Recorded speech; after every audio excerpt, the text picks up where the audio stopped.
Ayan guys, ang dami kong iriripat oh. Yan yung malunggay tree ko. Kaya pwede ko nang putulin yung nasa kabila. Kasi meron akong pansuporta.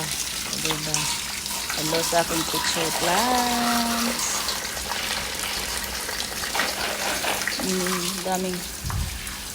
Daming bulaklak ng aking picture plants.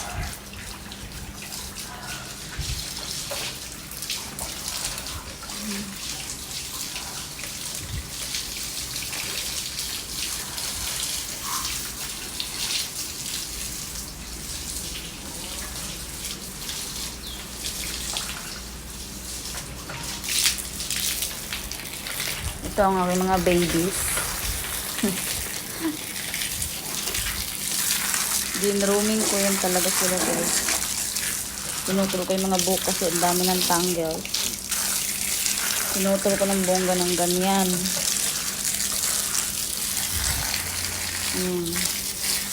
Papalitan ko na very soon ang kanilang higaan. Papagawa ko kay Sugar Daddy ng pellet para ilagay ko dito ng 6 na pellet para higaan nila. Yan ang aking rabbit, 2. Jaja tsaka si Binks. Yan si Jaja tsaka si Binks.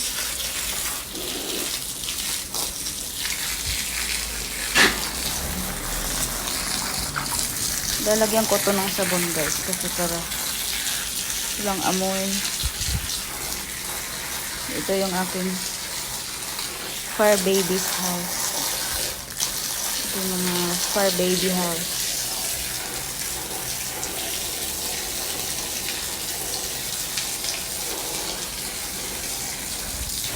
Hindi na talaga sila pwede sa loob guys kasi masyado na silang madami. Ayan pa yung 2.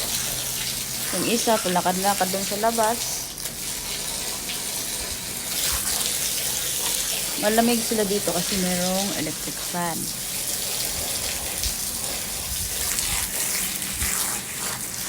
Kaya na alam ko anong gagawin kong balag dyan sa ano ko. Pero kailangan kong bumili ng kahoy na mahahaba. Problema ko, paano ko yun isasakay sa sasakyan? Sobrang haba na dapat pang lorry. Wala nga akong mapagsakyan. Ito na yung sinasabon ko to araw-araw. Para wala siyang amoy. Okay, yan, may sabon akong ilagay dyan. Accessible. Ito lang nilinis. Itong aking 2 rabbit.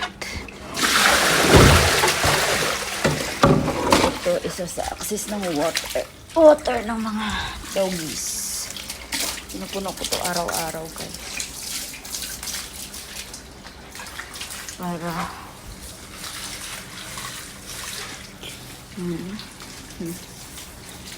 may fresh water. Dapat ang mga aso may fresh water sa everyday. Yan. Sinadya ko talagang ganyan ang setup. Kasi, para malamig sila. Tanghali kasi dito guys, kahit may electric fan.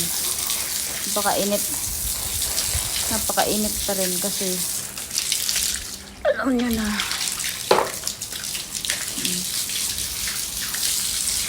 Buti na lang itong bahay ko. Meron siya kahoy sa harap. At saka mababait ang aking kapitbahay. Hindi nila ako kinukomplain. Mabait sila. Maintindihan nila ako.